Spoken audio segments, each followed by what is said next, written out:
del Padre, del Hijo y del Espíritu Santo. Amén. Queridos hermanos, continuamos nuestra explicación de la historia sagrada por San Juan Bosco. En las charlas anteriores hemos analizado el Sermón sobre la Montaña, capítulo 5, 6, 7 de San Mateo, y San Juan Bosco en esta última parte del libro, séptima época, capítulo 4, nos explica varios episodios del Evangelio. Vamos a hacer un resumen de todo esto. Jesús reprende a los fariseos, son diferentes capítulos, ¿no? Jesús habla del juicio universal, Jesús recibe la Magdalena, Jesús es verdadero amigo de los niños. Vamos a ver hasta dónde llegaremos con esto. Bien, Jesús reprende a los fariseos.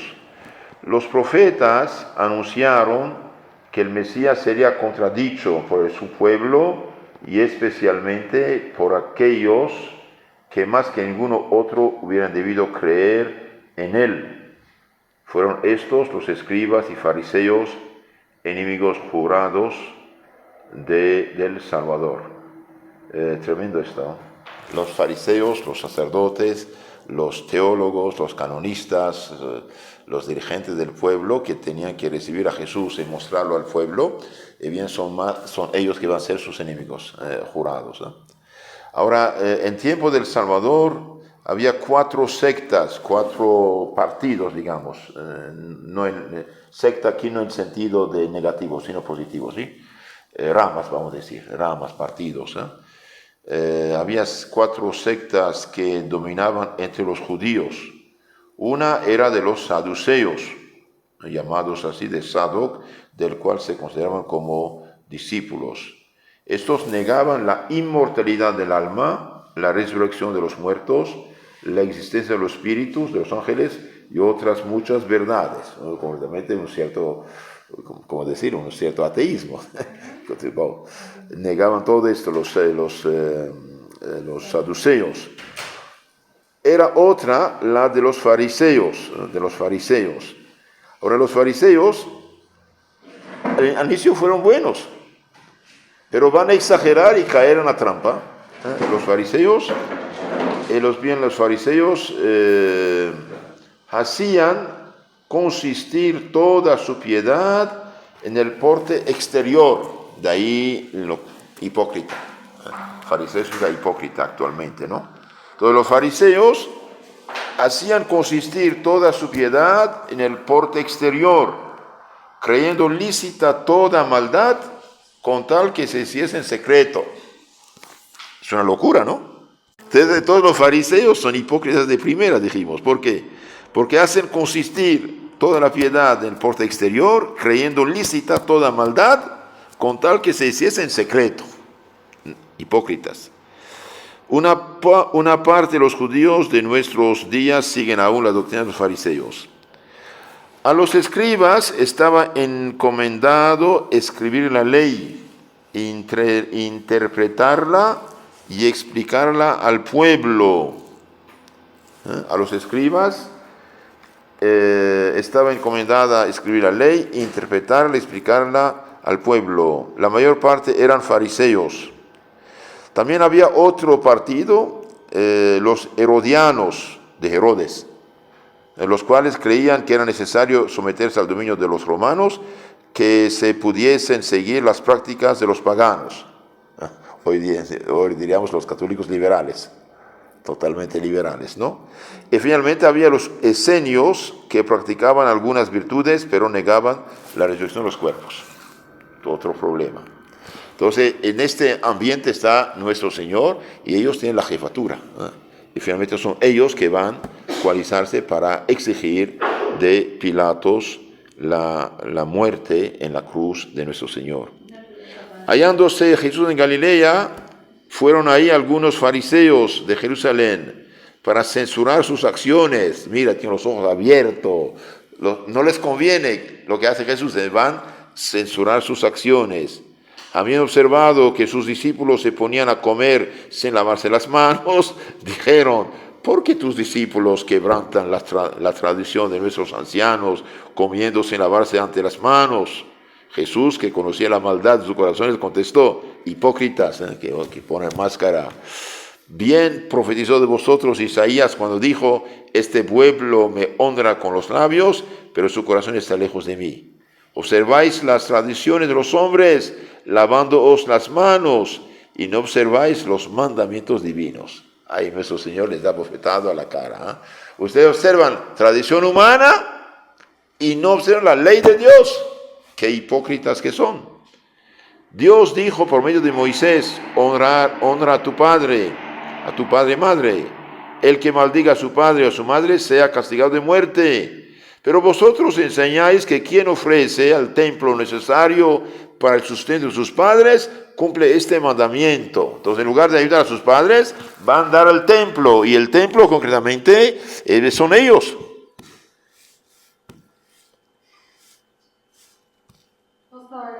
Entonces, Jesús sigue acusándolos, diciendo: pero vosotros enseñáis que quien ofrece al templo lo necesario para el sustento de sus padres, cumple este mandamiento. De esa suerte, a causa de vuestra avaricia, violáis los preceptos de Dios. Entonces, por avaricia hacían esto. Eran avaros, hipócritas y avaros. Y vuelta a la muchedumbre, dijo Jesús: escuchen y comprendan. No es lo que entra por la boca lo que mancha al hombre, sino lo que de ella sale. Porque del corazón y de la boca proceden los malos pensamientos, los homicidios, los hurtos, la avaricia, las maldades, fraudes, falsos testimonios, la impureza, la soberbia, las blasfemias. Estas cosas, que hacen inmundo al hombre y dan muerte al alma, no el comer sin haber lavado antes las manos. Claro, es bueno lavarse las manos por higiene, pero si pongamos en un lugar donde no hay agua, come algo, no es pecado. Entonces, ellos en un ritual tienen que lavarse las manos. Entonces, esto sí son exigentes. Pero todos los demás vicios y pecados no importan, según ellos. Y eso es lo que Jesús condena, ¿no? En otra ocasión le preguntaron los fariseos: maestro, ¿es lícito o pagar el tributo al César o negarlo? Creían que diría que no, y por esto pensaban acusarlo como enemigo del César, esto es, del emperador romano. Jesús, conociendo su malicia, le contestó: hipócritas, ¿por qué me tentáis? Mostradme la moneda con que pagáis el tributo. Se lo presentaron. Jesús dijo: ¿qué imagen se representa en esta moneda? Contestaron: la del César. Pues si es así, concluyó Jesús, den al César lo que es del César y a Dios lo que es de Dios. Entonces, ellos querían hacer una trampa. ¿Es lícito dar tributo al César? Si dicen sí, dicen entonces ayuda a los romanos que nos oprimen, ocupan. Si dice no, lo acusan. Entonces, hipócritas de primera, Jesús dice: hipócritas, de hecho le dice, ¿de quién es la inscripción? Del César. Den a César lo de César, lo de Dios a Dios. Y quedaron boca abierta. Entonces los fariseos callaron. Otras muchas veces trataron de sorprenderlo, pero quedaron siempre vergonzosamente confundidos. Por ser sabio Dios, le tapa la boca. Seguimos con el resumen que da Don Bosco. Hablando un día Jesús del juicio universal, los apóstoles le preguntaron cuándo tendría lugar y qué señales lo precederían. Jesús contestó: cuidad mucho que nadie os engañe, porque vendrán algunos que dirán: yo soy el Cristo, y seducirán a muchos. Cuidado, cuando se seducirán, así pasará, van a hacerles caso. Van a hacerle caso. Todas las sectas actuales, seducen a la gente en nombre de Cristo. Oiréis hablar de guerras y de sediciones, rebeliones. Se rebelará una nación contra otra, un reino contra otro. Habrá pestes, hambres, terremotos en diferentes lugares. El cielo dará señales de grande espanto, pero eso no será sino el principio de los males. Cuando se haya predicado el Evangelio en todo el mundo, entonces vendrá el fin. Veréis la abominación en la ciudad santa. La tribulación será grande, cual no la ha habido desde el principio del mundo, ni la habrá jamás. Se levantarán falsos cristos y falsos profetas. Se multiplicarán las sectas, religiones, los cuales obrarán grandes prodigios y maravillas que engañarán hasta a los elegidos, si posible fuera. Pero acordaos que os lo he dicho, no les creáis. Si os dicen Cristo está aquí, Cristo está ahí, no salgáis. Después de la tribulación de aquellos días, se oscurecerá el sol, la luna perderá su luz, caerán las estrellas del cielo, los elementos del aire estarán revueltos y los hombres temblarán de espanto. Entonces aparecerá en el cielo la señal, la cruz del Hijo del Hombre, al cual todas las tribus de la tierra, golpeándose el pecho, verán venir sobre las nubes con gran majestad. Él enviará a sus ángeles, que con toque de trompeta y sonora voz reunirán los elegidos de los cuatro vientos, desde el uno extremo hasta el otro de los cielos. Vendrán muchísimos escuadrones de ángeles, sentados con él en el trono de su gloria. Mientras todas las naciones se reunirán delante de él, separará los buenos de los malos. El Rey de la gloria dirá a los que están a su derecha: tenía hambre y me disteis de comer, tenía sed y me disteis de beber, estaba desnudo y me vististeis, era peregrino o extranjero y me hospedasteis. Dirán los justos, los buenos: Señor, ¿cuándo hemos hecho estas cosas? Jesús contestará: lo que hicisteis a los desgraciados, a mí lo hicisteis. Vosotros pues, benditos mi Padre, venid a poseer el reino que os está preparado desde el principio del mundo. Se volverá después a los que están a la izquierda, los reprochará duramente porque no tuvieron caridad con los pobres. Y luego les dirá: apartaos de mí, malditos, y del fuego eterno. Respecto al día en que acontecerán estas cosas, nadie lo sabe, sino mi Padre Celestial y aquellos a quienes Él le plazca revelárselo. Velad pues y orad, para que no se os sorprenda. En verdad os digo que pasarán el cielo y la tierra, pero mis palabras no faltarán. Este es el capítulo 25 de San Mateo. San Bosco aquí juntó muchas cosas. Regresamos un poco atrás. En la página 176 del libro de Don Bosco, entonces dice, cuídense mucho que nadie os engañe, porque vendrán algunos que dirán: yo soy el Cristo, y seducirán muchos. En este juicio final vemos que la afirmación de Lutero que la fe sola salva es mentira. Sin obras no hay salvación. Váyanse malditos del fuego eterno, preparado por Satanás sus obras. ¿Por qué? Porque tuve hambre y sed, no me dieron de comer y beber, estaba enfermo, preso, no me han visitado. Señor, ¿cuándo te hemos visto hambriento, sediento, pobre, desnudo, enfermo, no te hemos ayudado? Cada vez que dejaron de hacer el más pequeño de mis discípulos, a mí tampoco no lo hicieron. Váyanse lejos de mí, malditos del fuego eterno. Entonces, decir que la fe sola salva sin las obras es mentira. Claro, cuando San Pablo en su carta a los romanos habla de las obras de la ley, habla de las obras judaicas, de las costumbres judías. Eso no salva. Pero la obra de caridad, de dar comer, beber, visitar al enfermo, etcétera, esa es una obligación. Sin obra de caridad, bien, no hay salvación. Claro, cada quien según sus medios y posibilidades, pero decir, yo creo, ya estoy salvo y mi nombre está libre de la vida, es una ilusión. Un solo pecado mortal cierra la puerta del cielo. Entonces Don Bosco hace este resumen. Ahora veamos un poco lo que dice Don Bosco acerca de la Magdalena. María Magdalena pertenecía a una familia rica de Betania, un pueblo cerca de Jerusalén. Tenía un hermano llamado Lázaro y una hermana apellidada Marta, ambos de mucha virtud. Mas ella se dejó alucinar por el mundo y se hizo una pública pecadora. Movida de la gracia divina, fue a pedir perdón de sus culpas al Salvador. Lloró, mojó sus pies con sus lágrimas. Lo halló en la ciudad de Naim, en la casa de un fariseo llamado Simón. No es Simón Pedro, es otro Simón, ¿sí? Que lo había convidado a comer con él. María no bien vio a Jesús, se arrojó a sus pies y comenzó a lavárselos con sus lágrimas, enjugárselos con sus cabellos y a perfumárselos con bálsamo muy caro.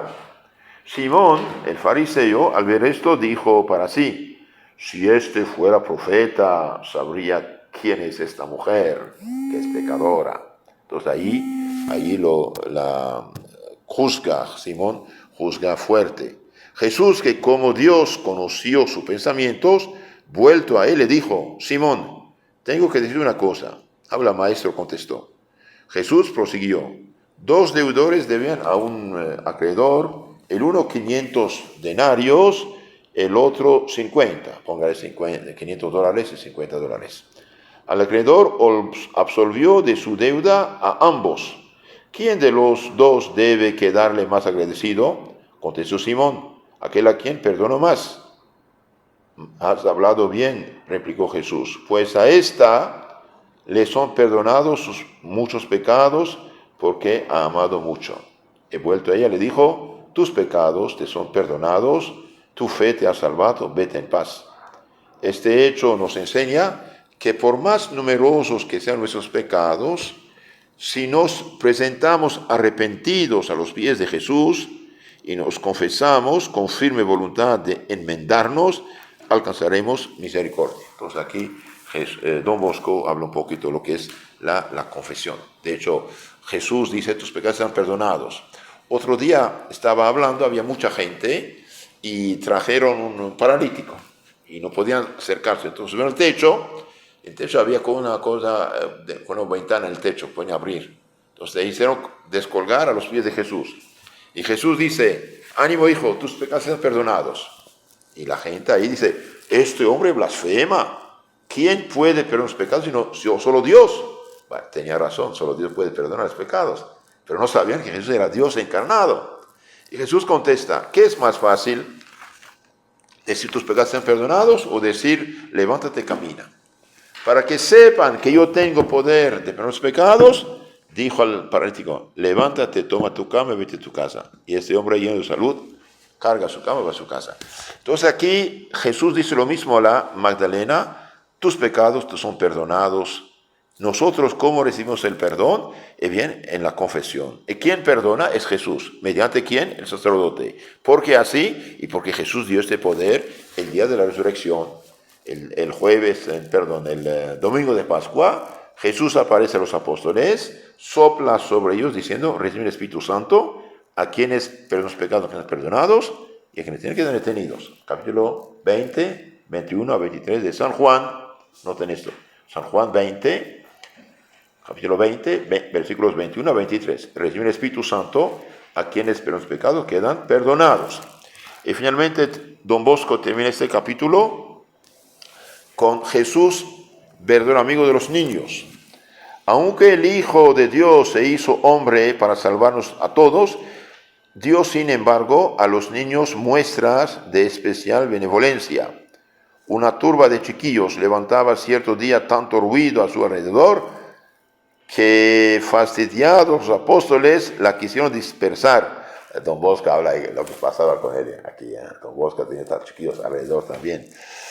Entonces Jesús le dijo, no los alejéis, dejad que se acerquen a mí, porque de ellos es el reino de los cielos. Y los llamaba, les hacía caricias y les daba su bendición. Aconteció también que los apóstoles andaban discutiendo por saber quién de ellos sería el mayor en el reino de los cielos.